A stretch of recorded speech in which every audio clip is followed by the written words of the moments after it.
Chinese menu in his hand.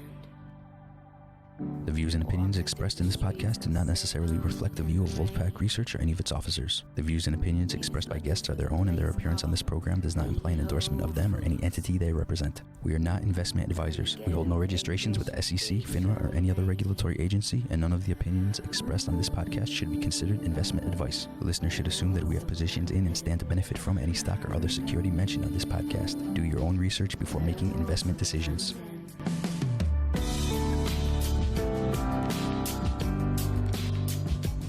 Welcome to the Wolf Den, everybody. This is Dan David coming back at you with the pack, as it were. That would be Carl, the sound guy. We have a reoccurring guest. Returning champion. A returning champion, if you will. Sam Reynolds is back with us. Sam, as you remember, is a journalist with Blockworks based in Taipei. You know, for now, until China takes that back over. Just around the corner. Blockworks financial media brand that delivers breaking news and premium insights on digital assets to millions of investors. Sam is going to talk to us about the microchip shortage, though, because he's very savvy in that world as well. He works at one of the largest news websites in the world, so he should be able to give us some great insights on something that I've really been wondering about. I actually reached out to Sam, and I'm like, hey, what's going on with this microchip shortage? I mean, how is that the most valuable commodity in the world now? It seems to be more valuable than gold. Wafers are more valuable than gold. Sam, give us a brief history of the microchip business to where we are now, and then tell me why we're getting screwed. Yeah, so to be clear, the wafer is not gold. It's the finished wafer, the whole process. I'm telling you, there's a wafer shortage. I'm reading it all over. I know you told me last week that the wafers are not necessarily part of the component that's short, but in article after article, it does say that there's a demand for those as well. Yes, everything. So I'm currently actually in Portugal. Normally, I'm based in Taipei, in Taiwan, a small little island where most of the world's chips come from. And they come from Taiwan because back in the 80s, when we all started to outsource manufacturing, companies like the big tech companies back then, one of which was Philips from Europe, they figured out that it was more efficient to close down their chip factories and focus on chip design and outsource chip manufacturing to other vendors. And so from that, you get TSMC, Taiwan Semiconductor, and Global Foundries, which are two of the most, I think, important companies right now in the world. Oh, I would agree. And where nominally are the other chip manufacturers? I know how much of it does come from Taiwan, which, by the way, if I'm writing a 10K on the chip industry right now, I'm calling this a huge risk factor. One tiny island. For sure. But to be clear, though, right? So TSMC has foundries around the world. They've started to build foundries in Europe, for instance, to service the auto sector, because these days vehicles come with more chips, everything from the internal processor to manage your gas flow, to infotainment, to airbags. It all requires chips. So you're right in a way that it's one company that's the world's reliant on, but they're diversified geographically. So Japan, for instance, to help out Canon with their image sensors, to help out Toyota, Sony. And in the US, in Arizona, they've started to build this big factory there to do things like defense, for instance, satellites, the F-47, whatever comes next from the military industrial complex, servers to host data for the government, stuff like that. So it's a Taiwanese company, but now with a global footprint. Well, now, I mean, like, I hear you say building. They're building in Europe. They're building in Arizona. Hey, man, we're short on this shit right now. So right, that should have been built. But it's also a long process, right? As you can understand, these facilities are quite complex. You can't build it tomorrow. Elon Musk could. He'll tweet it out. And funding secured. Well, no, I don't think so, but within these factories, foundries, there are so many machines that are so complex that it takes time to build those as well. Well, for instance, I actually, speaking on that, I've read, okay, so I guess from what I understand, the semiconductor making these chips is at 99% capacity right now. That's Yes. where we are, at 99%, and running way behind. And they're looking at their actual foundries and where they're manufacturing these, and they're saying, well, the equipment is old. Do we add more of this old equipment to increase capacity, or do we invest in new technology? And the idea, I guess, is they're going to invest in new technology, which will also add more time. I mean, I'm not saying it's a bad idea, but when you're in a shortage, I mean, I don't know, get a spinning wheel out there and start producing energy to get this done. Well, but we need this new technology, right? So one key term is called process node, and that more or less is the size of the transistors on this chip. And that's going down faster because the smaller it is, you can pack more into the chip. That's more efficient. So for the new iPhone, for instance, they require a 2 nanometer process node. And that requires behind it equipment to burn into silicon, these very tiny designs for the silicon, for the chips. And this all comes from the EU, a company called, we just pause for a second. Is the company really called OFUC? No. That would be badass. Are they public? I want to buy that stock. Yeah.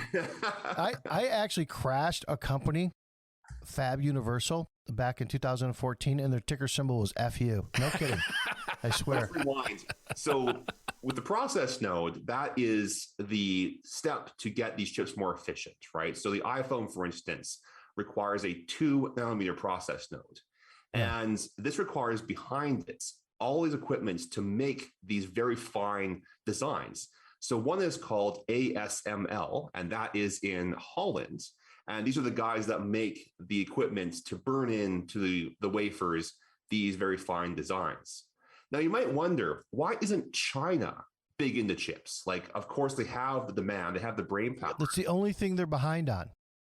Right. It's because they're reliant on a Western supply chain, firms like ASML, which in turn have US IP. And the Trump White House sanctioned China and prohibited lots of these companies in their own supply chain from acquiring this technology. Like Huawei. They're working on building their own red supply chain. Right. But for the time being, SMIC in Shanghai, they cannot compete with TSMC in Taiwan because their reliance is on equipment that is older. Yeah, 10 years older. It's about 10 years behind. Well, more or less. So they've done this massive capital raise on domestic Chinese markets to have this Manhattan-like project to try and keep up with TSMC. But for the time being, they can't. Like, you have the IP, you have these small lenses. It's all quite complex. And so right now, the West has this huge advantage because while TSMC is a Taiwanese company, they're reliant on American IP and European manufacturers to actually build out these plants. Right. Listen, it's not like China's not known to cheat. So, I mean, if the estimate is 10 years to catch up, given their propensity to borrow technology, I would say it's less than 5. Probably.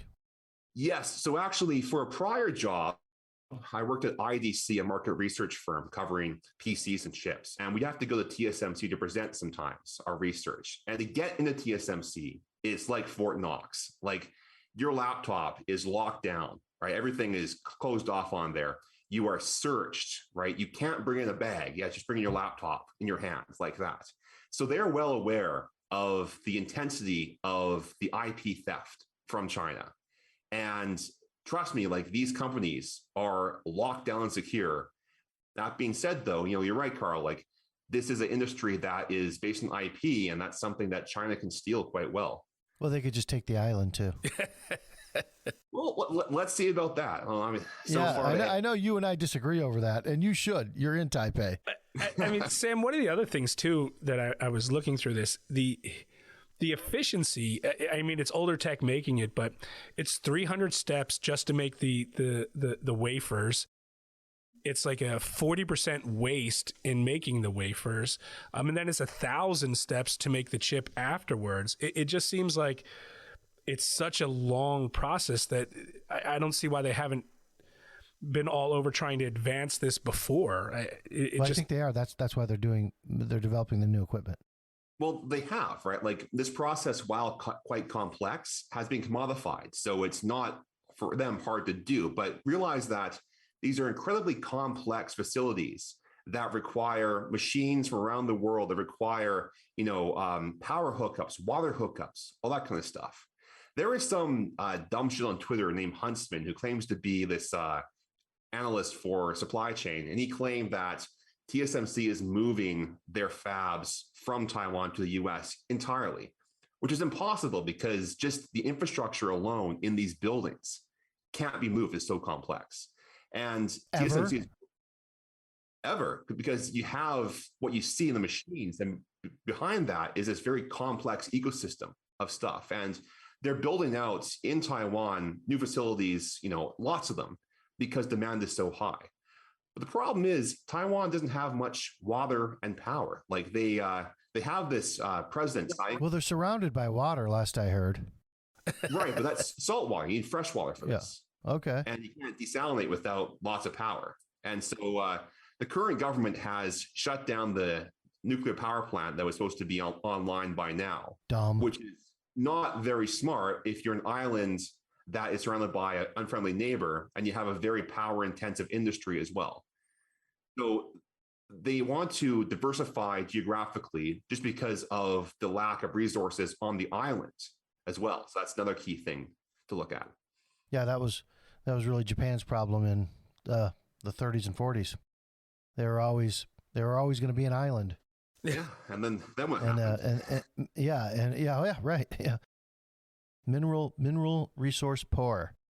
So, okay. We've got these microchips, which nobody really cared about, 5 years ago, 2 years ago, maybe even. And you talk about how many phones have been sold lately. And by the way, I'm going to make the point that the last 3 iPhones are the same fucking iPhone. and I'm getting a little tired of that. Yeah. But you're saying part of the demand when we were speaking is that we've sold during the pandemic so many more phones and computers. And what else? Well, everything now requires chips, right? So first of all, we moved from work from office to work from home in March of last year. And that created a PC super cycle. So we need new PCs to work from home. The kids for their remote schooling needed PCs. So you have the likes of like Dell, Asus, Acer, the whole 9 yards now demanding more and more chips. You have, TVs, smart TVs, you have game consoles, you have cars packed full of infotainment. So things like the GPS, the maps, that kind of stuff, entertainment, requiring more chips. Well, I want to know why you can't get a car. I mean, like I can get a PC, I can get a phone, but I think I shared with you, I was back in Flint, the Flint area, the birthplace of General Motors, just a few months ago visiting family. And there's one dealer who owns like 7 dealerships in a row, right? I mean, everything you can think of from GMC to, Ford, Subaru, Honda, whatever, you name it, all 7 in a row. You drive through that parking lot and there's not 7 new cars for sale. I mean, there's thousands of used cars, but there's not like 7 new cars in what used to have thousands of new cars for sale just a year or two ago. So how did they get pushed to the back of the line? Because Toyota, Ford, and the likes aren't used to navigating this market. It's not their market to work with. And while they could supply chips in a market that was full of them, when things got tough, they don't have the chops or the experience to navigate it like a Tesla can or like a Dell can or an Apple. They're not native tech companies. And at the same time, these vehicles are more and more connected. They're reliant on chips inside them. So you have this confluence of their lack of experience navigating the turbulent markets for semiconductors and the requirement to put more of them in the vehicle. So perhaps in like 15, 20 years, different story, but they were caught flat-footed by this market that was quite turbulent. So what would you say on a vehicle that's 2022, how many more chips does it have in it than, say, a vehicle 3 or 4 years old? Well, it's tough to quantify directly, right? But the thing is, if you look at the features on the new car, things like the electric motor or the hybrid motor, or how it syncs to your smartphone, or how it's got this enhanced GPS, how the headlights dim automatically, all that stuff requires a brain somewhere, and that's a chip. Yeah. How it parks for you. Yeah. Yeah. Well, even like the new Wrangler, if you look at in the old Jeep Wrangler, right, you would think it's the rugged of most rugged. The new Wrangler has a digital speedometer and digital readout over the steering wheel, where it used to be the old, needle or whatever it was. Everything is electronic now, even in Wrangler, which is supposed to be the rugged of most rugged off-road vehicles. Don't even tell me you're getting a Wrangler. Are you gonna wear like a flannel shirt with a Wrangler? I do have a jacket with some fringes on it. I tell you, you get one of those Wranglers with a flannel shirt, and you look like a gigantic lesbian. I want a picture of it. Flashback to my grunge days. These vehicles are more like a plane now, right? They move to what's called drive-by-wire. So when you drive, the vehicle tries to ensure that the speed, you can't make a sharp turn too much, stuff like that. So that also requires pretty intensive computation.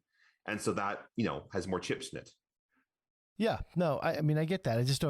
I don't know that it's changed that much. I mean, I've got like a 4-year-old Escalade, and it's got all the stuff that you're mentioning in it already. So I don't know how many more chips got thrown into it in the last 4 or 5 years. I just know that most of the things that you're saying require chips you can get. I seem to see a shortage in kind of two things, really: vehicles, cars, and appliances, believe it or not, like, washers, dryers, and things of that nature. You can't necessarily go into a Home Depot and just like pick one off the shelf anymore. I guess that maybe speaks to the same thing you were talking about, that they weren't really tech companies to begin with, so they couldn't navigate. Exactly. So the Whirlpools of the world, they can't navigate the market. So when they have their order book for chips, it's placed years in advance. And so while they could fulfill that up until 2020, that next order book going forward has to compete with the likes of Apple and stuff. The exception here is Samsung, because Samsung is integrated vertically, and they actually have their own foundries. So you can buy a Samsung smart fridge because it's sourced from Samsung's foundries and Samsung's manufacturing, versus other companies that rely on this supply chain that is quite fragile. So how many US-based companies produce microchips in the US? So right now you've got TSMC. They have their older foundries in New York. That's not a US-based company, though. Well, they are in the US. But they're not a US-based company. If you're asking for US-owned companies, yeah, well, that would be Intel.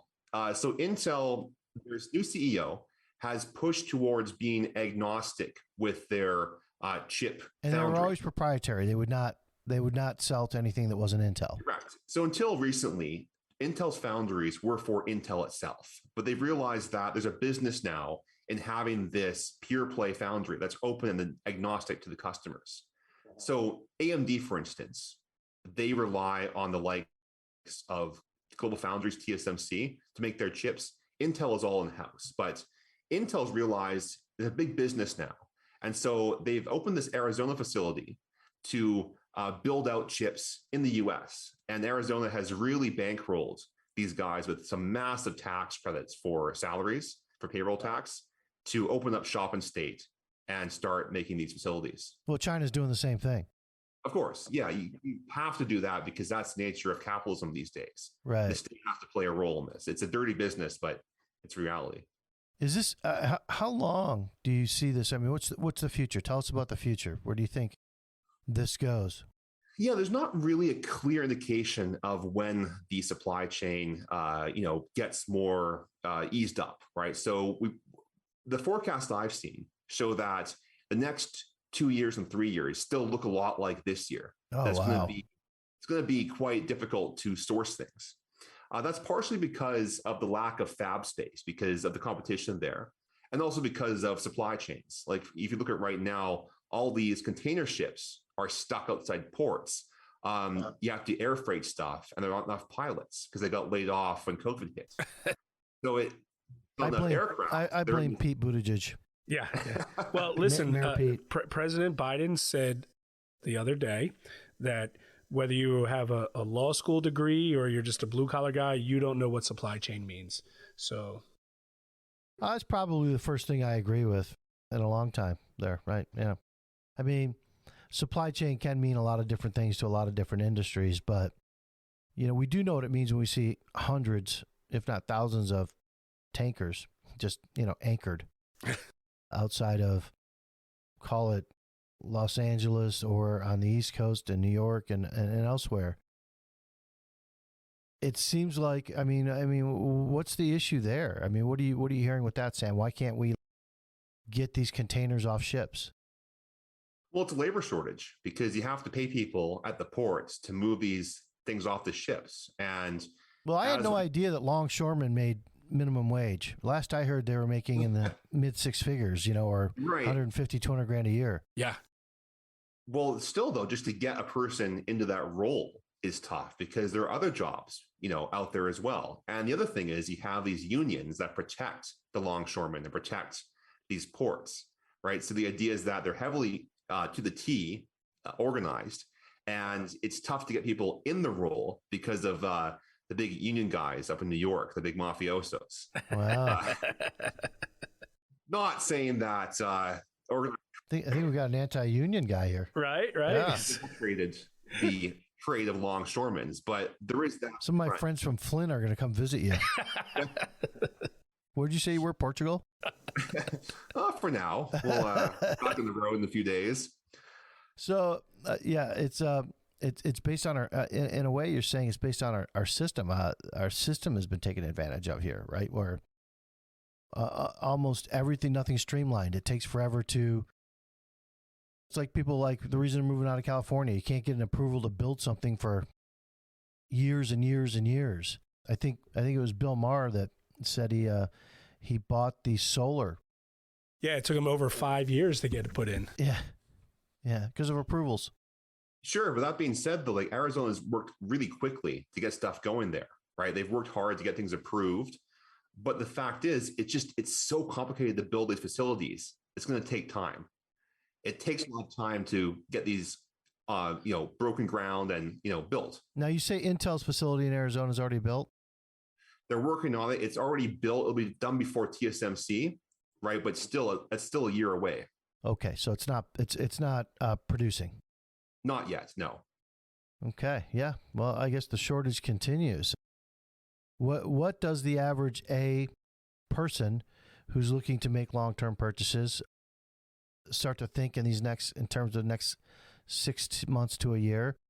And an investor. I mean, it sounds like an investor ought to be buying Intel. Yeah, so you have a whole list of stocks that supply this supply chain, right? So you have TSMC, Intel, Global Foundries, and then behind that, these millions of small enterprises in Taiwan and Europe, which give the parts to these factories, right? The machines for lithography, the machines for this and that. So you have, this long tail of companies that provide equipment to this industry. But also, if you're an investor, look out for price creep. Look out for the cost of PCs, the cost of smartphones going up and up over these next 2 years. You've had in the last decade price compression in the PC market, for instance, race to the bottom. But now, just given the lack of inventory in the supply chain, you have the opposite now, a race to the top in prices. Yeah, the transitory inflation thing, right? The T word, yes. Yeah. So, Okay, well, I don't think there's any big surprises here. I appreciate you explaining what you're hearing as a kind of insider and a writer in this market. And it's great to see that you are a breadth of knowledge. You're not just a Bitcoin billionaire, you're not just a pretty face. Well, I try, but yeah. So, but the glory thing about crypto, it's so great, is that it'll touch all these markets. So one day you're talking about the lack of supply chain to build crypto miners. One day you're talking about how China is trying to cut off the industry of mining in countries. So you have all these verticals in this broader family of crypto, which makes the industry so fascinating. I guess with the computing power it takes to mine, that probably contributes to the chip shortage too. Yes Just and no. another reason to hate you crypto tards. What I've heard is that these TSMC hates the crypto industry as they're a fair weather friend. Really? So in the crypto crash of 2018, orders were canceled like crazy because the price went down so dramatically. Uh-huh. But now, right, they can't get enough of this. So it's to their annoyance that crypto wants to, buy out some fab time to build these miners. Well, they should get put in the back of the line. I want my car. Yeah. But what's more valuable, Bitcoin or your car? I mean, ask me tomorrow. Would it go down $4,000 the other day, and now it's back up another 10? Look. I've always said it's here to stay. It's tough to understand because, as we had talked about in our previous conversations, everybody's got a view on which Bitcoin is the one to go with and which one's junk, and you're going to lose all your money. The shit coins, right? And then they trot out some old dinosaur from a 70s billionaire that says it's worthless. Oh, the Squid Game one, the fake Squid Game one that went up to like 4,000 and then went to zero and people lost their asses. I have no idea what you're talking about. They came out with a Squid Game Squid coin. Oh, they did. And all the idiots bought into it and went up to like 4,000 and then dropped down to like nothing. How often does that happen, Sam? Well, it's a problem with the media. So the media covered this as if it were a legitimate Netflix authorized project, which it wasn't. And so I think the lack of familiarity of the mainstream press with crypto leads to narratives like this, where you have this fun new shiny token that gets pumped up and then people get liquidated down the road. Right. That's a very nice way to say you lost your ass. Well, I think that's a fair explanation, but it's also a reason people shy away from it. They don't want to be, they don't necessarily want to pay $60,000 for one coin right now, but they'd like to get in where Bitcoin was 5 years ago, or BTC. But it's fraught with peril on some of these altcoins, wouldn't you say? Yeah, I mean, that's the complex part of the industry, right? I mean, for the retail plebs, you have now this Bitcoin ETF that can be used to put in your RIA, or in Canada, TFSA, stuff like that, right? But I think as the nature of crypto matures, the asset class itself will become invaluable because it'll be so disruptive to banks, so disruptive to the whole idea that banks have a monopoly on the transmission of capital. Good. Yeah, that I'm all for. All right. Anything else to say on the chip shortage or microchips in general? I mean, from the investor's point of view or the buyer's point of view? Yeah, so it's a very complex supply chain that's reliant on thousands of companies around the world, reliant on geopolitics, reliant on resources. And this is not something that can be built up overnight in the US, just because it's so complex. So I think for the investors, realize that it's a big, broad, long-term play where demand for chips will never really expire. And so a foundry is always a good buy. I mean, I'm not going to advocate buying a stock, but obviously, foundries are the new oil refineries of this era. Right. And how many, just out of curiosity, how many rare earths go into any said given chip? Dozens, and they're mostly from either China or Africa. So China's colonial ambitions in Africa are to secure Africa's supply of rare earths. Now, up in Canada, we also have the same rare earths. We have them here too. Right. But unfortunately, these lovely leftist governments in power in the US and Canada just shudder the fact that we have to mine stuff on the continents, right? Yeah. That's something to do overseas. But this is the new oil. It's the new material we desperately need to build Elon Musk's EVs, to build your tablets, to build your notebooks. Your smartphones. Your Smartphones, yeah, everything. or the things we love most, bombs, guided missiles. Or, yes, they're connected devices, IoT. Yeah. Yeah. And I think we should probably make friends with Venezuela, right? Because they have a shit ton of rare earths in Venezuela as well. Maybe the most in South America, not to mention oil. But we can't seem to get that relationship down. Well, also Chile as well. They're somewhat friendly.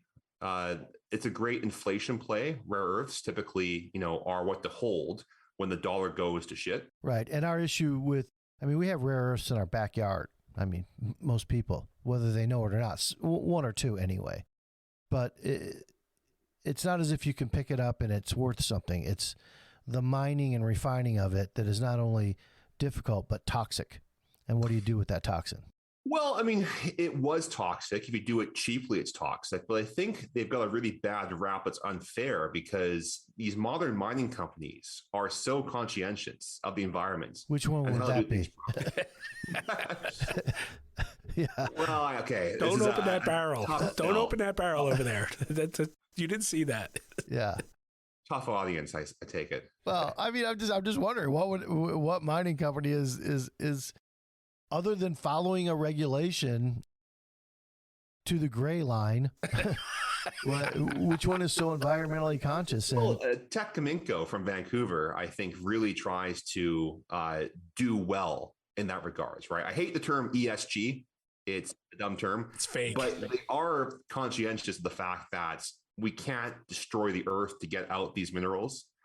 There is within North America this new generation of miners that are well aware of the consequence of mining and well aware of the politics of mining as well, and how things can easily, go south if you find in the river toxic this, in the soil toxic that. So if we want to resolve this chip shortage and make sure that we're not reliant on China, let's let our miners do the work that they do well. I would agree with that without a doubt. And I hate the term ESG as well, only because there's really never any G. You might have an E and you might have an S in there, but there's never a G. Right. The governance factor, your favorite topic. Yeah, or lack of. All right. Well, listen, it's always fascinating speaking to you, Sam.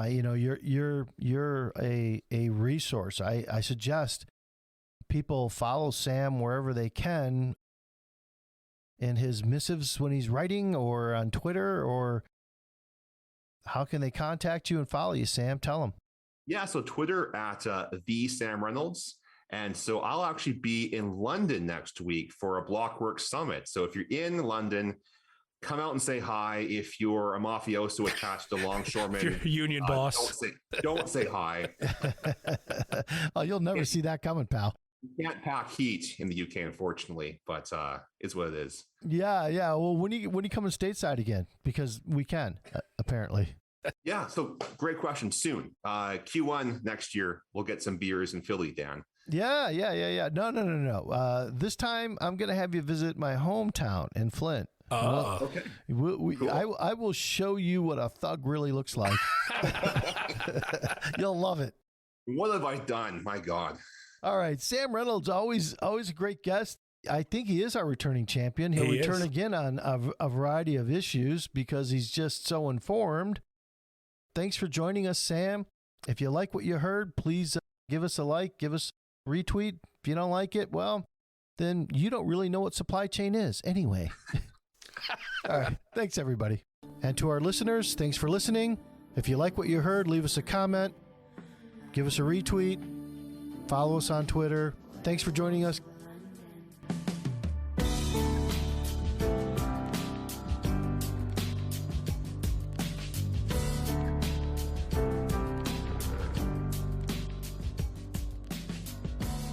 If you hear my